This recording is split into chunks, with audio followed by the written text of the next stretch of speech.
Welcome, welcome, welcome. Happy adaptation games, and may the odds be ever in your favor. I'm Kels. And I'm Ash. And we are the Adaptation Games, a Hunger Games podcast where we break down the Hunger Games films beat by beat and analyze them along with the book to understand themes, characters, and to determine just how good an adaptation these movies are. Join us this week as we talk about Avoxes, clowns, mommy issues, the careers, Rue, and roast pigs. We ended up having so much more to cover from last episode than we thought, so we're going to split this up and we're going to keep talking about it here. Because it was kind of crazy. But how are you doing, Ash? I'm doing good. Yeah, there's a lot to talk about in these We haven't even gotten to the games yet. Like Yeah. Kind of so crazy. Fun. Yeah. Did you do anything exciting this week? No, maybe. I don't know. Probably not. But I wanted to clarify because last episode, look, we're new to the podcast game. I'd say extremely new. I don't know how to riff. So I was just talking about an activity I was doing literally right before our call, which was filling the fountain pen. Which I don't know. I don't want to come off as someone who's fancy schmancy. Listen, people love fountain pens. Hey, okay. My roommate's fun. cousin is obsessed. It's so fun. The one I got was only $30, but I got it specifically because I'm doing so many things like this podcast and all sorts of things, and so I'm trying to return to like writing things on paper so that my brain works again. I feel like it's just not working. Yeah.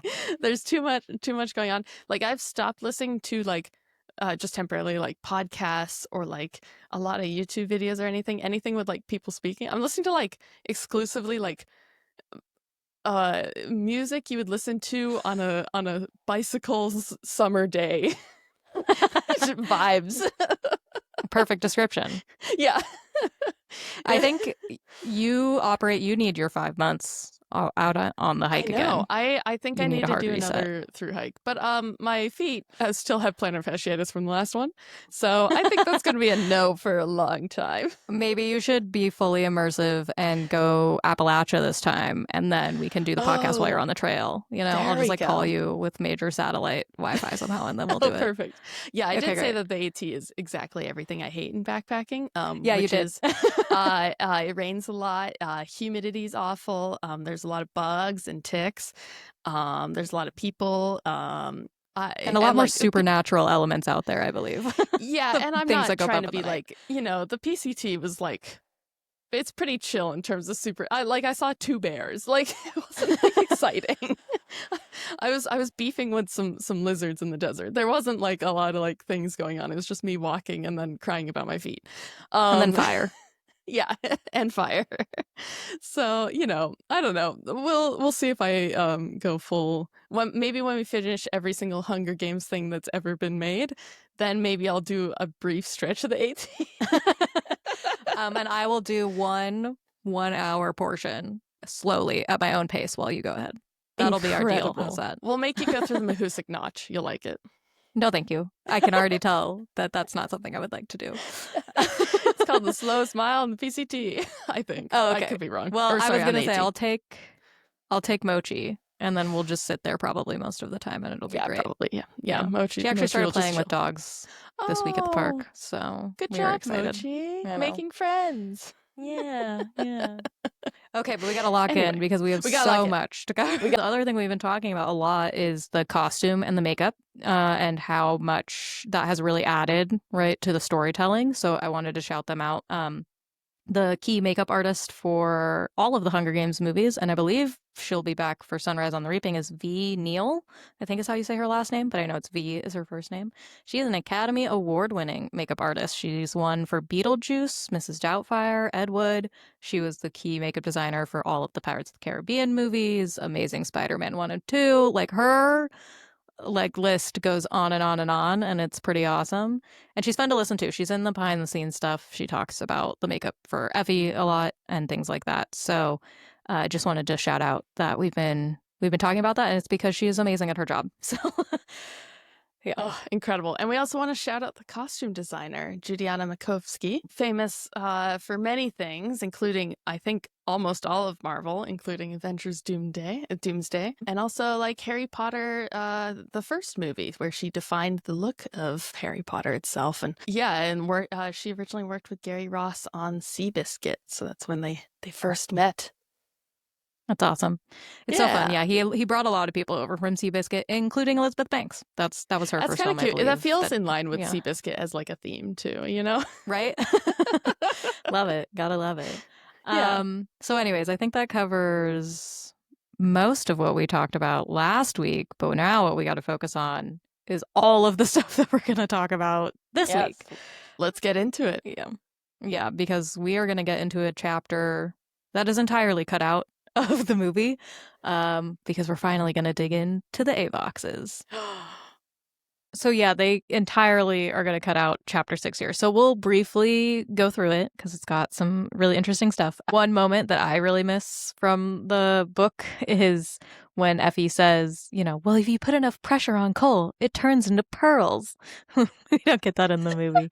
That whole sequence is so fun in the book because Katniss is like, that's not how coal works. Also, that's not how diamonds work. I love it because it's just so, and she's like, I guess, everyone in the capital is dumb enough to believe it. But it shows how far away the normal capital citizen is away from the means of production. Like, they have no idea. Yeah, they have no idea how it works. And she also says, she's trying to help them with getting sponsors and stuff, but Haymitch is the only one that can complete those deals. But she's like, I'll do whatever it takes. And Katniss really appreciates that about her. But before that, she says, I've done my best with what I had to work with. How Katniss sacrificed herself for her sister. How you've both successfully struggled to overcome the barbarism of your district. And that Katniss is thinking barbarism, that's ironic coming from a woman helping to prepare us for slaughter, right? Which is true. But we're getting all of that through so much of the juxtaposition of the visuals that we've been getting all movie. But I do kind of miss that's the underlining, the score is doing a lot of that, which is cool. But oh, Effie, I do love that this is, I think, the first time that Katniss shows some sort of admiration for or respect for Effie, because she's literally just so determined, no matter what, to make them get sponsors, and she's like, I mean, that's incredible. At least she cares enough to say that she's going to get Haymitch there. At least she's determined, And Katniss is like, I can respect that. Yeah. Yeah. But then obviously the real big thing that we get here is the Avoxes. Again, in the script, they did this differently. They did insert this moment into the beginning of the script where we see the Avox girl, the girl who gets turned into an Avox being taken away by the Capitol. Probably just would have crowded the movie too much, in my opinion. But establishing Avoxes as anything more than just background characters would make it very complicated because we're not returning to any sort of scene. As soon as we enter the Hunger Games, we're not returning to a scene where Avoxes would be relevant, I don't think. And it would just make it so complicated. It is a shame that we're missing this moment because it's just so emphasizes the Capitol's cruelty and the consequences of. We get to see these two kids doing these acts of rebellion where they're holding hands and raising them high, and people are supporting them, but the consequences of that are severe. So we're kind of missing a little bit of the consequence of rebellion until catching fire. Yeah, I think definitely in the Capitol, but I do think that visually they have set the Avoxes so far apart from anybody else that we've seen in the Capitol. Basically, we'll get a closer up look of the Avoxes later on in the scene when they're having dinner, but their costume and makeup design is so good. They have pretty whited out skin, right? Powdered down, and then black lips and collars around their throats as part of their costume. So even if we don't necessarily get what they are, when you're watching the scene, you're like, why are they just standing there quietly? And why do they look like that? Right. And then later on, we'll see them, they're serving, they're like doing all this other stuff that you're like, oh, but what? It feels off. Just like the same thing as the score, which is just, it's making everything feel like not normal. You're like, wait, what's happening? Like, Yeah. And even if we don't necessarily get that answer in the movie, I think just having them in the background is doing a lot of work in the movie. Yeah, I mean, even that, if we've already chatted about that opening shot of this penthouse apartment with them just standing there is so creepy. It's so unpleasant. Mm-hmm. And it's like, yeah, nobody's in the apartment yet, right? So it's like, why are they just standing there quietly? Like, if it was like normal household servants, I guess you would be like, okay, then they would like enter when we enter or like whatever. But it's almost like they're part of the decor of the apartment. They're right? not there. They're not participating in any of these conversations. Right. They just happen to be in the shot. Yeah. And so we won't go too much detail into it, but the other big thing we miss out on is some more Peeta Katniss time, which again, I think they're just kind of portraying a different type of dynamic. In that Peeta will cover for Katniss when she recognizes the Avox, and he'll be like, "Oh, like our classmate Deli Cartwright," and Katniss is thinking like, no, but she does not contradict him out loud. Big win for Katniss, proud of her. But she's thinking like, oh my gosh, I owe him again because he covered for me again, and so they go up to the roof. We see the what do you call it? Like the barrier, so that people can't jump off the roof. Yeah, the force field. Yeah, which is relevant later in Catching Fire and Sunrise on the Reaping because it has to do with Haymitch. But it's interesting because Peeta's like, Cinna brought me up here to like show me, and you're like, what did Cinna have to say to Peeta?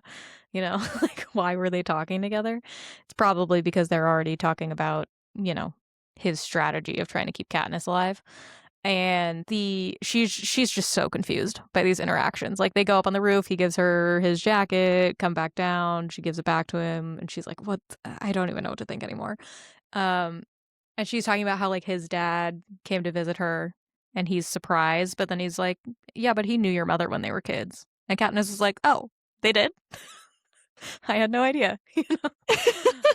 Because of course she's like, I had no idea. But yeah, I mean, also like I could see your mom just not talking about it because it's like a little bit of a sore subject that, you know, you can't raise, like the districts are set up, and probably the capital too, let's be honest, which we see in Ballad, but it's set up where you can only go down, you can't go up. So like, she married down in the economic standings, but there's no way that Katniss's father could have risen to like townsfolk. Right. And that definitely is the reason why. And we'll get more of that again in Sunrise, where you just get to see more of that dynamic of town versus the seam. The chapter 6, while it's really interesting and it's got a lot of information in it, it's not information that's relevant to the plot. So it makes sense that they cut it. It's interesting information, but again, like even with the Peeta Katniss scene being cut out, where she's confiding in him essentially, it's not, we get enough of them to like build the relationship that we don't need this additional moment here.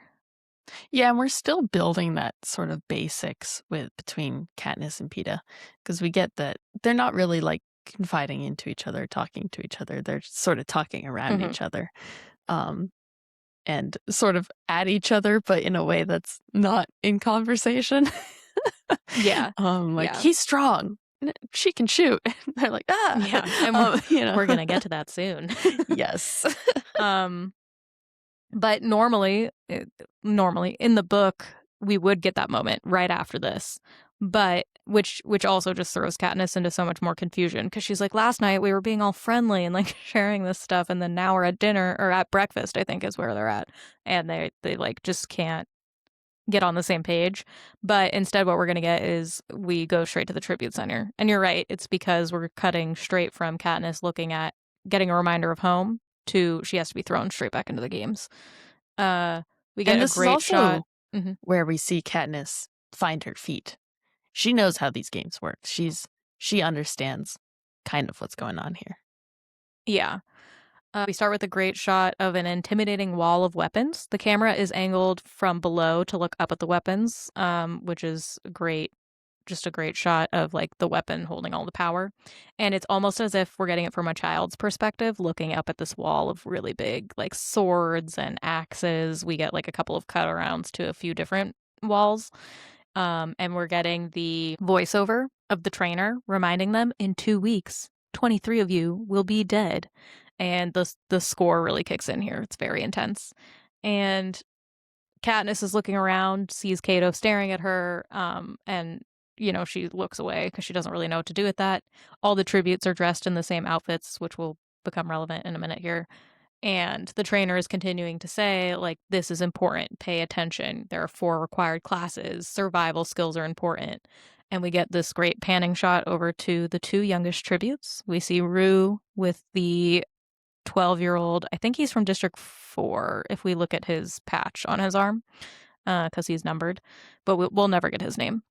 And then it cuts from them to 2 of the oldest kids, Jack Quaid and Glimmer. What's Jack Quaid's? Marvel and Glimmer. And you're just seeing that the age difference is huge, right? And Jack Quaid was 18 for this, so I know some people think that, a lot of these tributes look a little bit older. Jennifer Lawrence is only 20, so I don't think she's that much older than the target that we were aiming for at 16. But just such a stark difference seeing the 12-year-olds versus the 18-year-olds both in this training center. Yeah, the Hunger Games as a concept, that's wild to be like, yeah, 12-year-olds. Like, that's so young. It's so young. They're not even considered teenagers yet because they're not 13, It's like 13 to 18 makes sense. Even more so than 12. But 12 is like, oh my God, I can't believe. There's a lot of reaction channels. I obviously watch a lot of those, but there where people are like, but why kids? Why kids? Like, That's why not pick point. 40-year-olds who want to be gladiators? And you're like, because it really is the point that we can take the most innocent and vulnerable and be like, we're still going to do the worst to them. Yeah. Unfortunately. Unfortunately. But yeah, it's like just the actual like setup of the Hunger Games, like trying to think about it as like, oh, like what if it was real? That's crazy. Yeah. And we'll see in Ballad of Songbirds and Snakes when I can't remember his name in the movie, but Peter Dinklage's character, right? Like he can't stand the fact that he helped start the games. And so he is a drug addict because he's like, the first time a kid died in the games was like the day that I died. I couldn't believe that we did that, But anyways, so getting back to it, the trainer is trying to say, my advice is don't ignore the survival skills. And we get a shot of the gamemakers overlooking all of them in the center, and it's like hot bright pink lighting. Like it looks like a club lounge while they're up there looking down at all these kids who are getting a list of all the ways they're going to die to exposure. And it's like she's listing off stats, like 10% of you are going to die to dehydration, 20% to exposure, like all this other stuff. Because that's all they see is like numbers, right? They're not really seeing these kids. And then they start training. We get shots of the tributes training with weapons, more shots of the judges just sort of lounging back in their really comfy chairs and watching this happen. And then we see an Asian boy struggling to do like the monkey bars of whatever that is when you have the rings, and he falls and hurts his leg, and Peeta is waiting in line to do it next. He just looks so nervous. He does not look excited to be there, obviously. We get Foxface doing the matching game.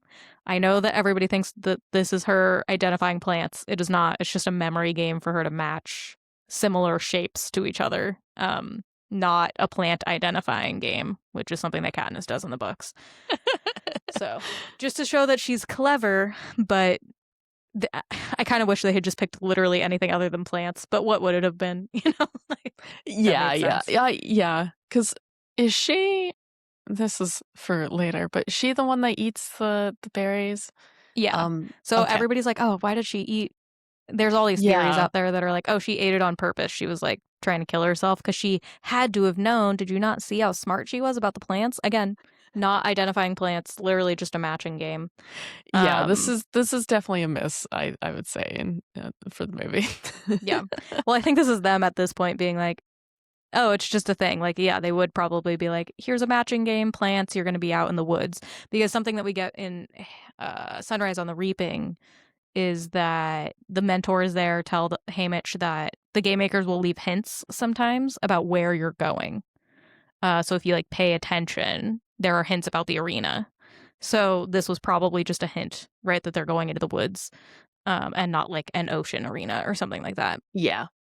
But at the time that the filmmakers were making this, they're not thinking like, oh, all the crazy fans are going to be like breaking down this scene into like a million different theories. You know, I think they probably learned later on just how crazy it was. We need to make a movie. That's what we're doing. Yeah. But anyways, so just a thought there. Foxface is just doing a matching game. She is not identifying plants, because why would she kill herself when she's in the top 4? It doesn't really make sense. Anyways, we cut around. We see Tributes learning how to light fire. Katniss is watching as the boy from 10 is kind of like fighting another trainer, and she's waiting for her turn. And Clove is standing behind her. Just interesting fun fact, Clove, the actress whose name I'm blanking on right now, she was the runner-up, or she tried out for Katniss. So that's around the size that Katniss would probably most likely have been from the books if you're reading the descriptions. Jennifer Lawrence is obviously a lot taller than her, but I think she still matches pretty well. Yeah, I bet I would love to see her Katniss. I'm sure she would have done it. Very different. But I love her Clove. Yeah, I love Clove. I think she ends up being spectacular in that role. So yeah. Anyways, I love too that it like brief clip of like people fighting, and then it cuts to like Katniss is next, and she's like, yeah, she's like, oh my gosh, I'm overwhelmed. And while she's being overwhelmed by that, Cato is across the room, and he interrupts because he's shouting about like, where's my knife? And he's starting an altercation with another tribute. The peacekeepers are literally running in to interrupt. And everybody is watching, including the judges. But Katniss looks up and does her double take here because she notices Rue up in the rafters, up in the nets. She's holding the knife, and Katniss smiles for the first time in a long time. She's looking amused. Rue is smiling. And then we also see a shot of the boy from 11 looking up and laughing, and that's Thresh, who's also from her district. And we are having kind of a little bit of a moment of levity. Everybody's like, oh, look at her. She like did this thing. But then we hear Cato yelling, you're the first one I'll get, so watch your back. And then the whistle blowing, kind of bringing everybody back to reality that he's really probably going to kill this kid later. Like actually kill this kid yeah, later. 100%. I think at the cornucopia, he just... yeah. He pulls a Cato. Yeah, I do love this like little moment of like, you know, if we're seeing all these clips of all these kids like throwing down, I mean, we're seeing some incredibly competent kids wielding crazy weapons, mostly from the careers, and a lot of other kids falling off, you know, handlebars and things. But I love this little moment because it does show like, hey, like these are kids and they're human and they're gonna steal from each other and like have a little fun, because it's so easy to now be like, oh yeah, like all these kids are very capable, like this is like fine, these games are like, let's get the games on, right. And this doesn't necessarily deter that, but it is a reminder like, hey, like these are kids. They're just doing their thing. Yeah. And the reason that they put this before they put the strategy talk that we're going to have here at the dinner table is because we're going to cut from seeing Cato. We're kind of establishing that he seems really intimidating, and like, why is everybody maybe a little bit more scared of him? Because we cut from the Cato altercation to Haymitch, you know, they're all eating around the table, and he says he's a career. You know what that is? And so now we're going to get into careers, and we'll talk about the differences here. But Katniss responds saying, you know, they're from District 1. And Haymitch is saying, and 2, they train in a special academy until they're 18, then they volunteer. Peeta's looking like this is like newer information to him, like maybe he's never really thought about it. But Haymitch says by that point, they're pretty lethal. And Effie is being Effie. but they don't receive any special treatment. In fact, they stay in the exact same apartment as you do, and I don't think they let them have dessert, and you can. And Peeta and Katniss are looking at her like, okay, we have no idea what to do with that. So then Peeta just turns and is like, so how good are they? But like they are like just ignoring Effie essentially, which is great. So funny. I adore Effie. It is like they are having Katniss, Peeta, and Haymitch are having a conversation. Not necessarily like through words. They are saying what they mean, but what Effie is hearing is not at all any of that. Yeah, but then it's like this is also her way of trying to contribute, because then Haymitch is going to say they win it almost every year, and she's going to interrupt and say almost. And it's like the first time you kind of see her mask slip. Like she's trying to say these things because she's trying to make them feel better, but it's like they don't care about their own feelings. Like they're terrified one way or the other, but she just doesn't have any other way to help them. No. So she's like, this is her way of helping. I mean, she's literally like the assigned cheerleader. Yeah, exactly.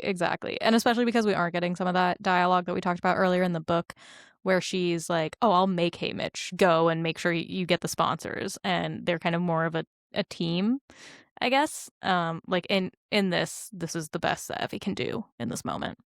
Yeah. And she's doing her best.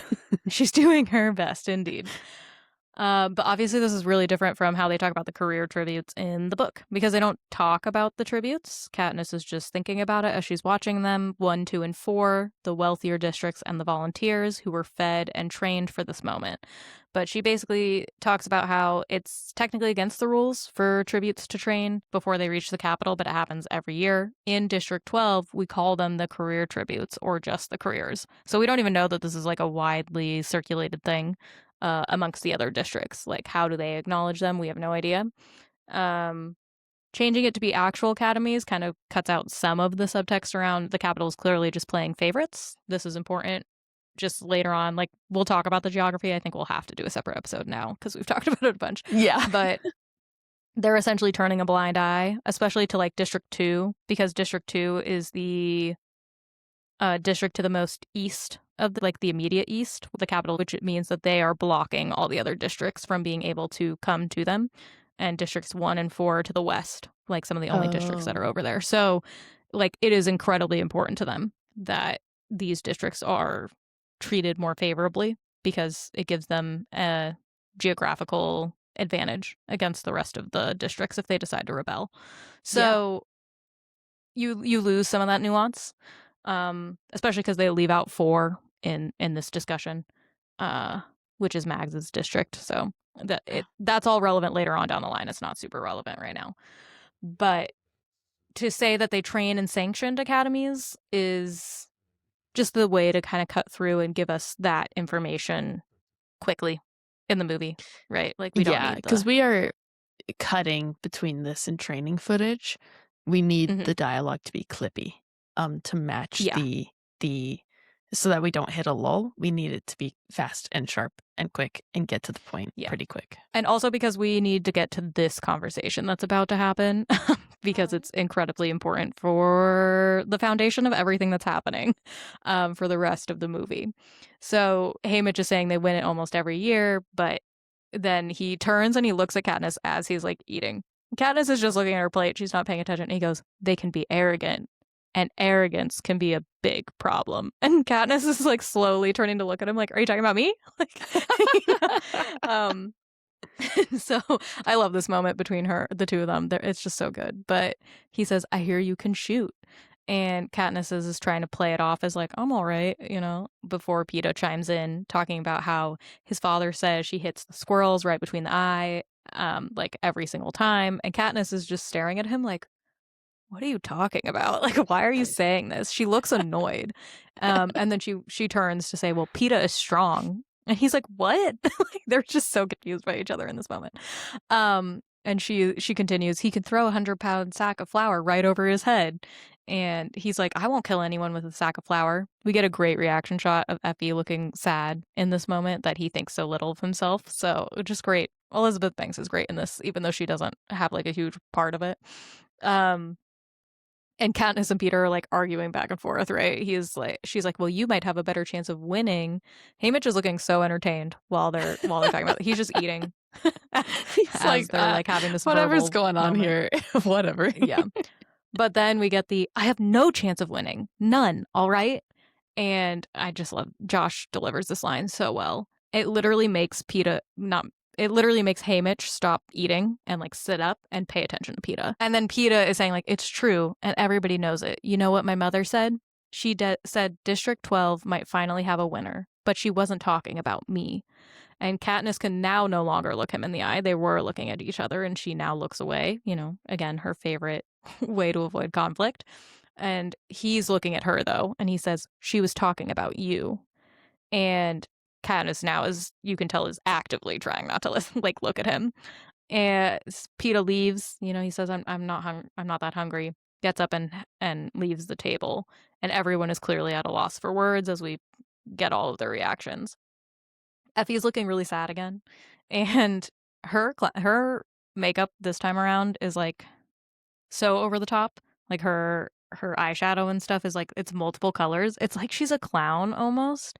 Like the makeup and the persona, you know, like the reason that clowns are so creepy sometimes is because underneath it all they're really sad, and so you're getting this like really weird feeling. What is it? Like it's like dissonant, you know? Contrast. Like yeah. And so it's like the same with Effie. Like she's dressed up like this clown and she's like kind of hiding this layer beneath that. Because really like this is surely a conversation, not necessarily in this regard, but the tribute being like, I have no chance. I mean, she's been with District 12 for how long? For her whole career in these games. Mm-hmm. No one's won. Yeah.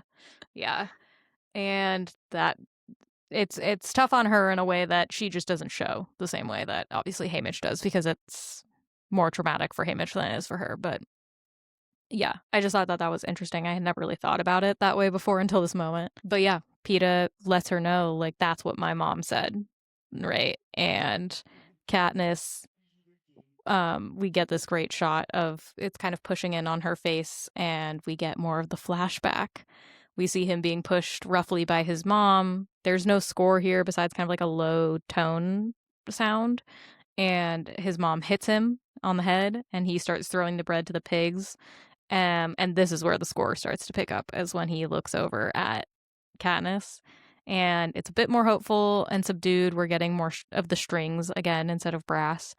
And he looks back to where the woman disappeared and looks at Katniss again.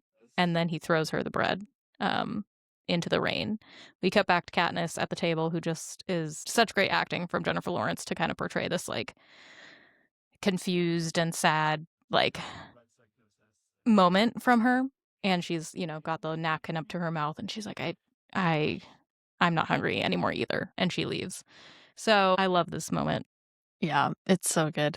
I love too that the flashback reinforces, because you're like, wow, like Peeta's mom is like, that's such a crazy thing to say. You know, you might not believe him, although it's hard not to. But that cut too, and seeing that slap reinforces that. Absolutely.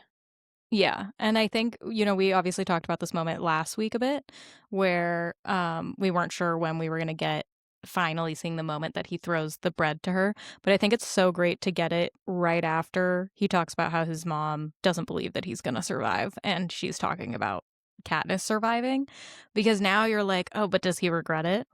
Like, is that why he's so upset in this moment? Is that he like regrets helping Katniss out and is resenting her for the fact that his mom believes more in her than she does in him?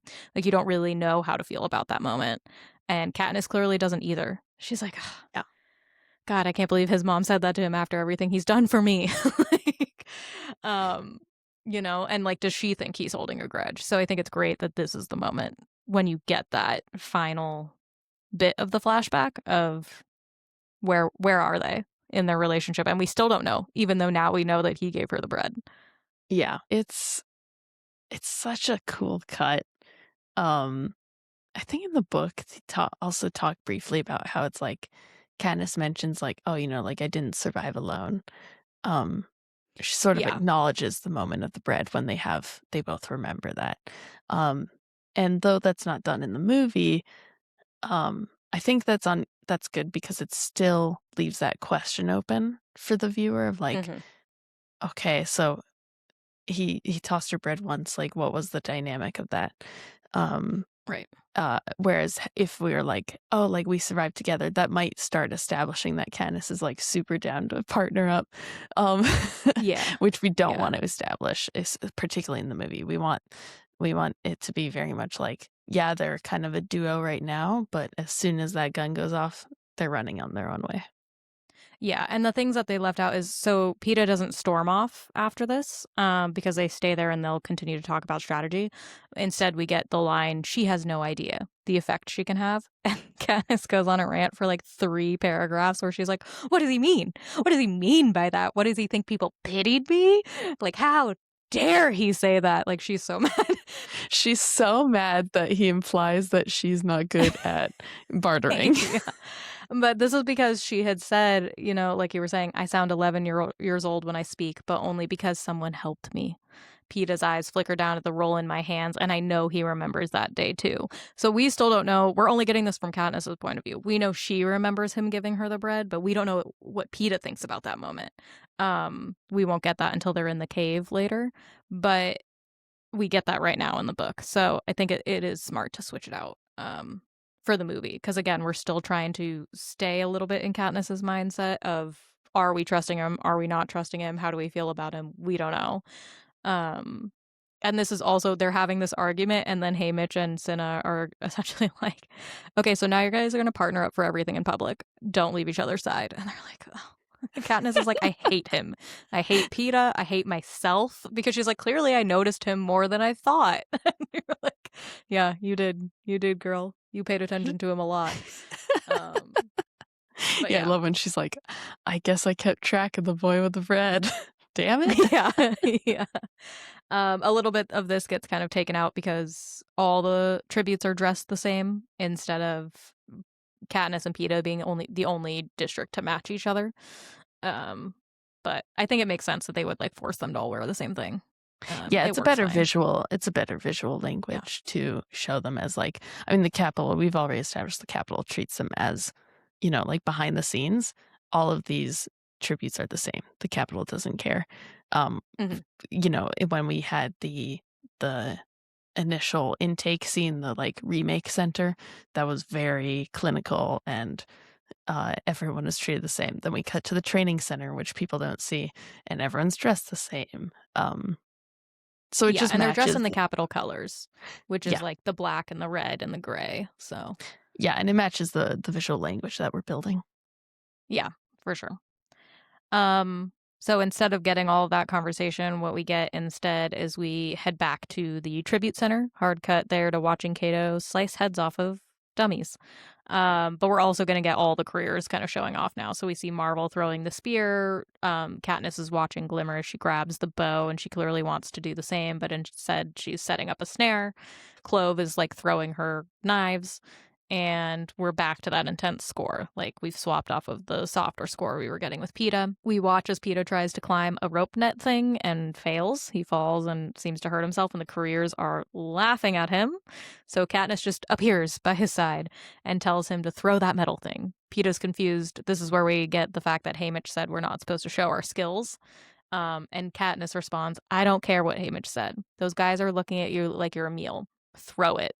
And I think it's great that we switch this and we get this in the movie, because coming off of the heels of the flashback, you can tell that Katniss is feeling really guilty, right? And she is like, okay, let me help in the only way I know how, which is to teach you how to survive this moment. She understands this dynamic, at least, like, oh, like these are threats. You are a floundering target. Do this one thing, and I think we'll make it to the next.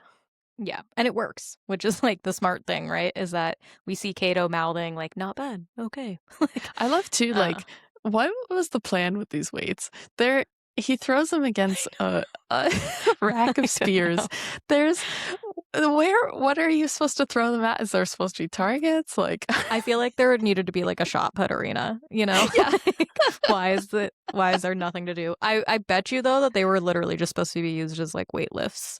I don't necessarily think anybody was meant to throw them. So round. They're huge. Like Yeah, I guess you could use huge. like the bodybuilding like with the stones that, from Oh, Scotland yeah. or whatever. But like they have handles. It's such an odd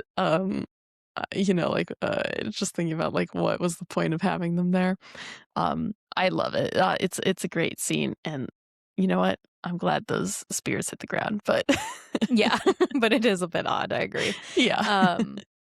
Because the thing we're cutting out too here is Peeta and Katniss are putting on a ruse of being friendly, which is very catching fire of them later on. But they in the books like they're pretending to have friendly conversations with each other, and they're like, it's exhausting. And at some point, Katniss will get annoyed with him and be like, stop trying to be friendly behind the scenes with me. Like, only in public. And he's like, okay, whatever.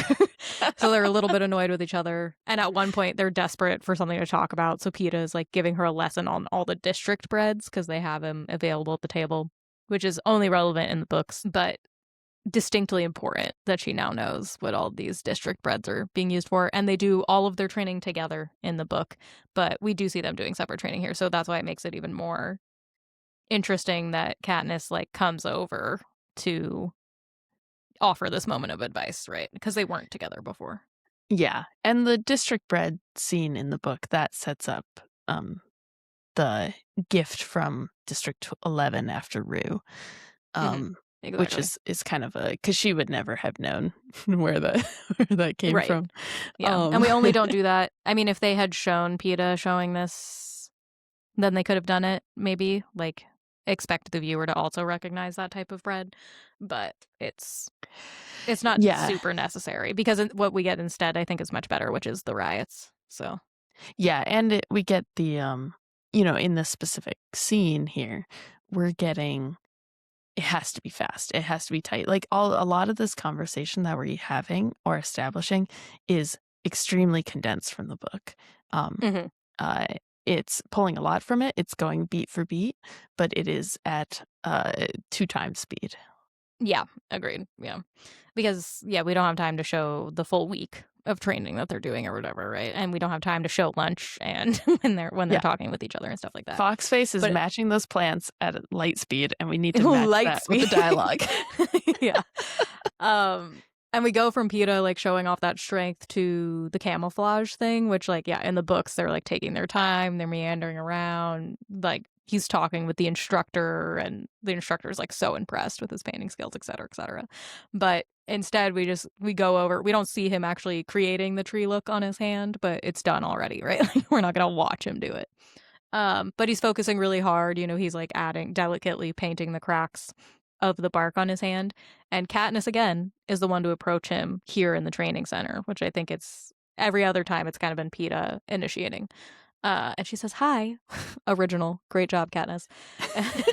And he's just like, oh, hey, like he looks surprised that he came over. And she's like, how did you do that? She's being friendlier and more open. Again, easy to think that this is just because she's feeling guilty about the conversation they just had at dinner. And he says, I used to decorate the cakes down at the bakery in explanation for his painting skills. Our little artist, Peeta.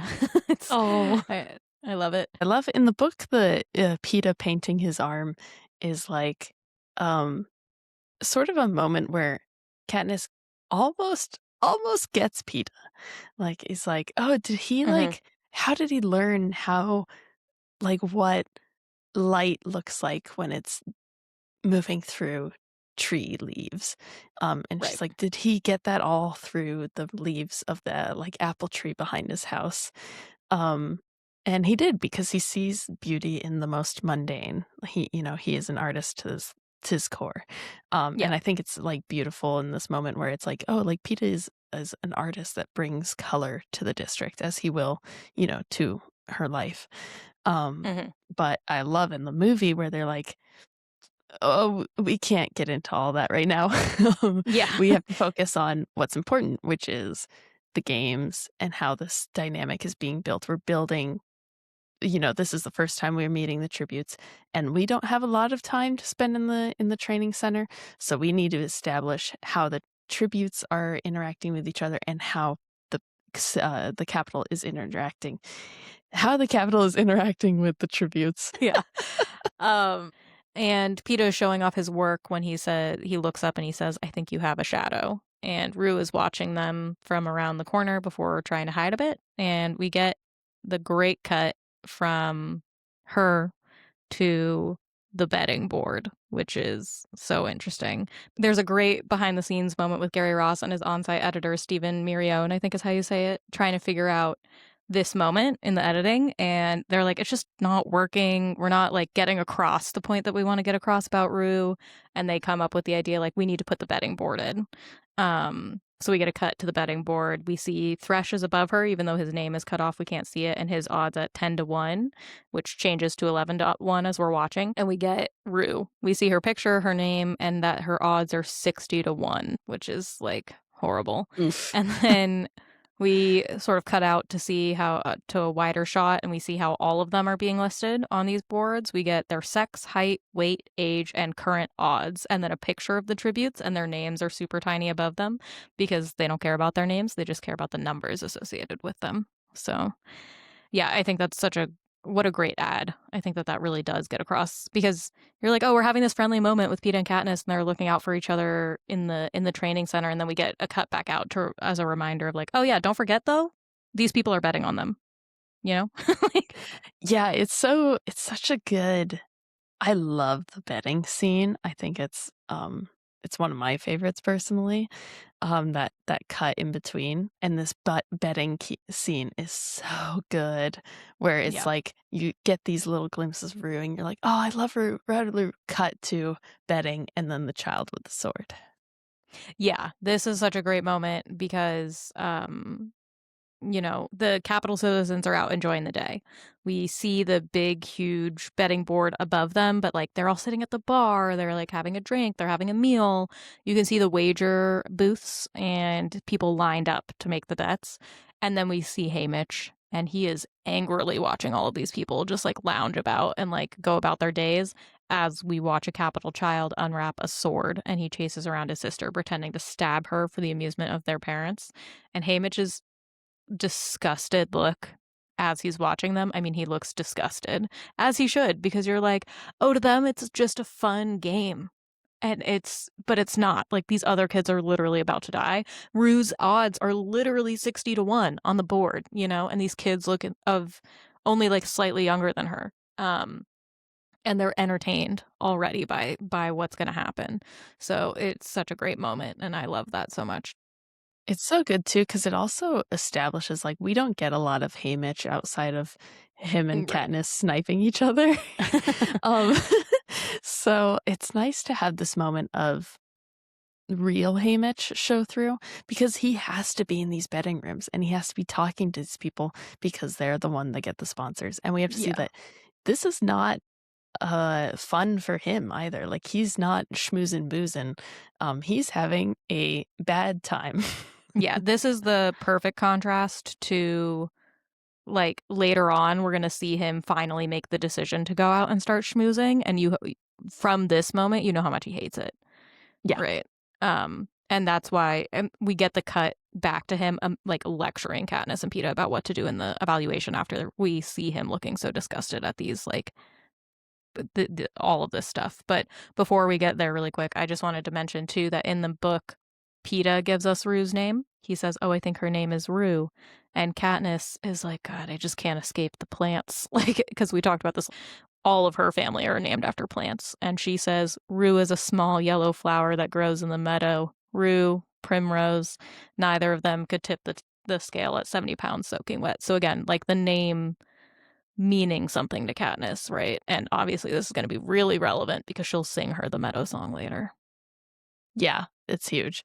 Rue, the actress that plays Rue is, I know, incredible. She sells it so well. Yeah, she's one of my favorites, and she was in Acolyte. She was also in something with Jack Quaid recently, and they were like laughing about it on a press tour. Oh, cute. I forget what it was for, but he was like, "Oh yeah, I killed you, didn't I?" And everybody hated me for it.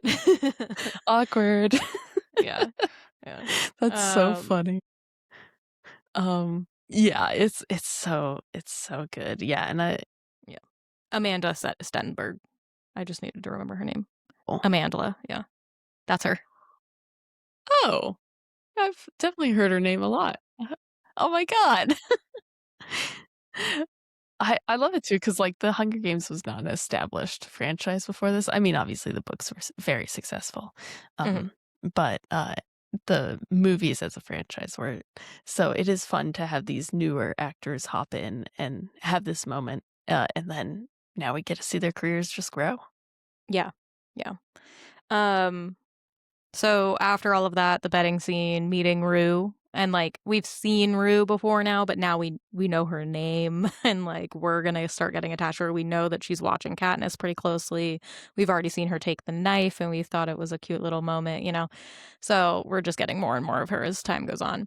But after Haymitch is just disgusted by those kids playing with the sword, and we get him lecturing them about the evaluation. He is lecturing them, and he literally blocks his cup from being refilled by one of the Avoxes, because we can see that this is the most serious he's ever been. Like after like that moment, he's like feeling galvanized. He's like, no, not my kids. Like, they actually have to go in there and fight to the death, right? And I have to pick one.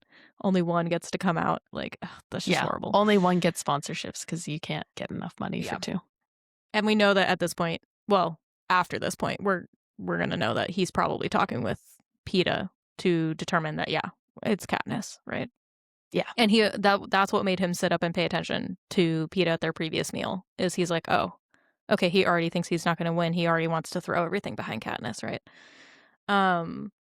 And we get Haymitch telling them, this is the time to show them everything, you know, like go show them your shooting and show them your strength and all this other stuff that I've told you not to show them yet. And he says, I don't know how else to put this. Make sure they remember you, which we finally have better context for now after Sunrise on the Reaping. So it's such a great moment. But we get a shot of Peeta and Katniss silently waiting in the elevator. They're not talking to each other. They're not looking at each other. And then Katniss is bouncing leg as they're waiting for their turns to go in for the evaluations. And he just says, hey, Katniss, shoot straight, which is the same as in the book.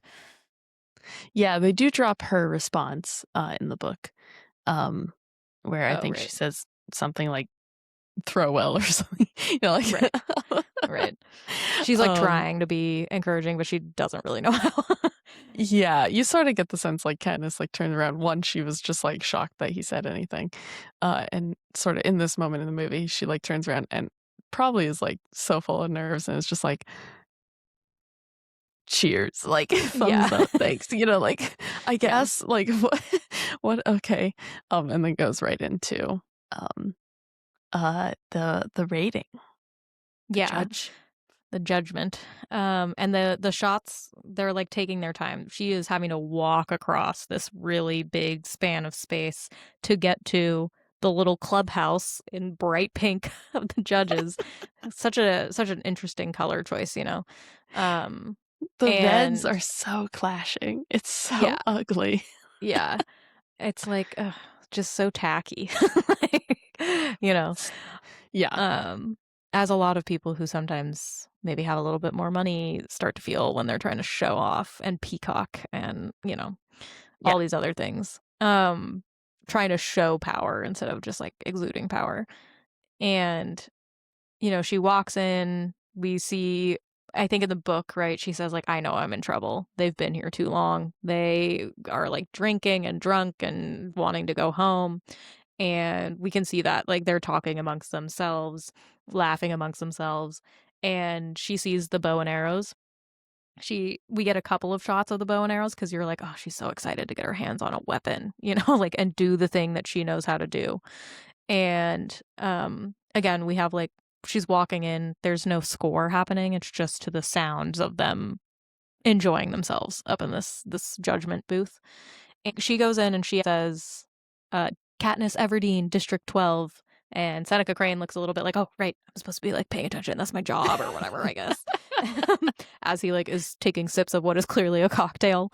And they all turn and they watch her. She sets up her shot and she misses she misses the cutout, but she doesn't miss the overall thing. So still an impressive shot in my opinion, but not impressive to the game makers at all, who laugh at her for having missed it. This is the downside of Haymitch's strategy is no practice with those strange capital weapons.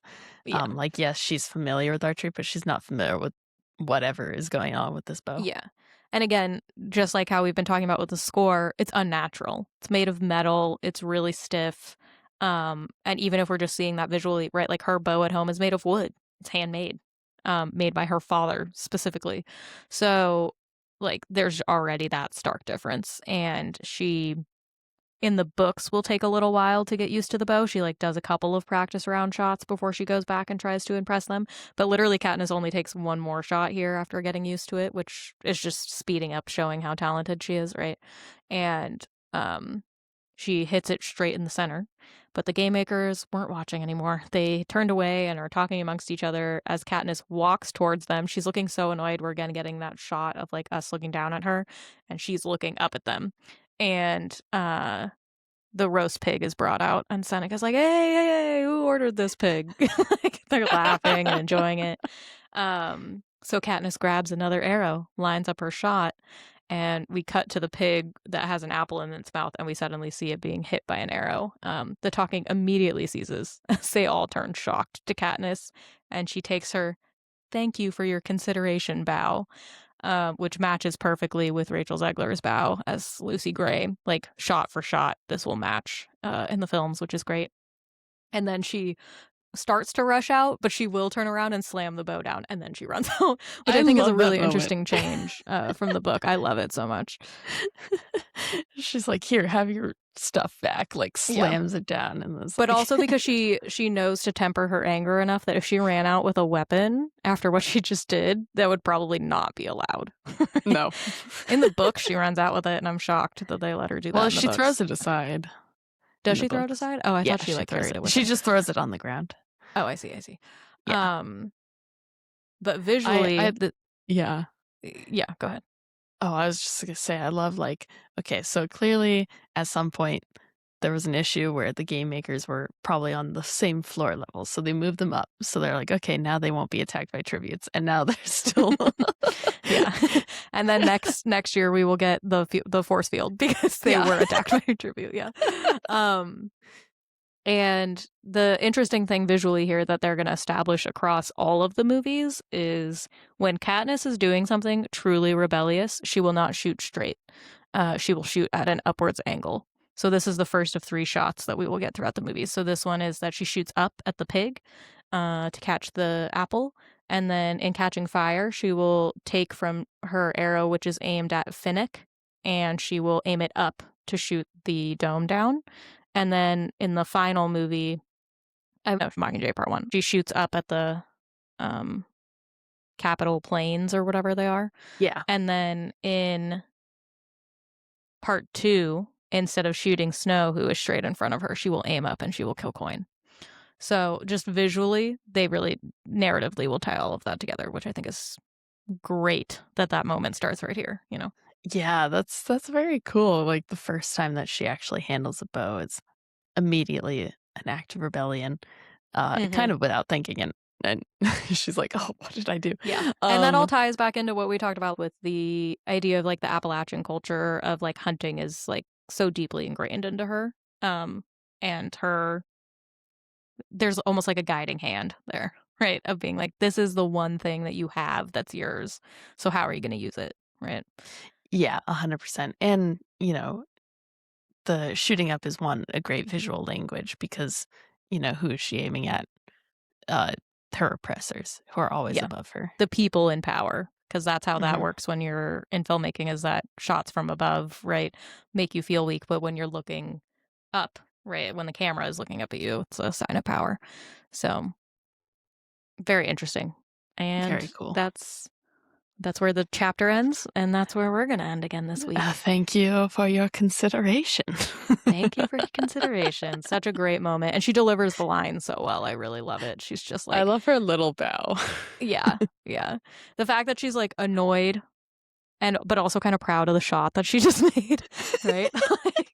like she knew she was going to make it, but she's also like, yeah, I'm that good, you know? Yeah, she's like, oh, this is a little risky with a new bow, but I mean, I don't care. And then she's like, oh, I made it. Like, haha. Yeah. Like, really I earned this bow. Thank you very much. Yeah. Yeah. And now I'm going to go back and have a panic attack. Yeah. I love this part, but really we're starting to get into some of the really good stuff that I absolutely love. We're coming up at the end of part 1. We're going to finish it in the next 2 chapters. So it's going to be a little bit of a shorter section, but we're going to have so much to talk about because next week we will be getting Katniss again not knowing what to do with Peeta, very normal for us. But our first Rose Garden scene. So we're definitely going to have a lot to talk about. We are packing it in. Amazing. Yeah. So join us next week. And thanks for joining us. Thanks for listening. Goodbye. Bye.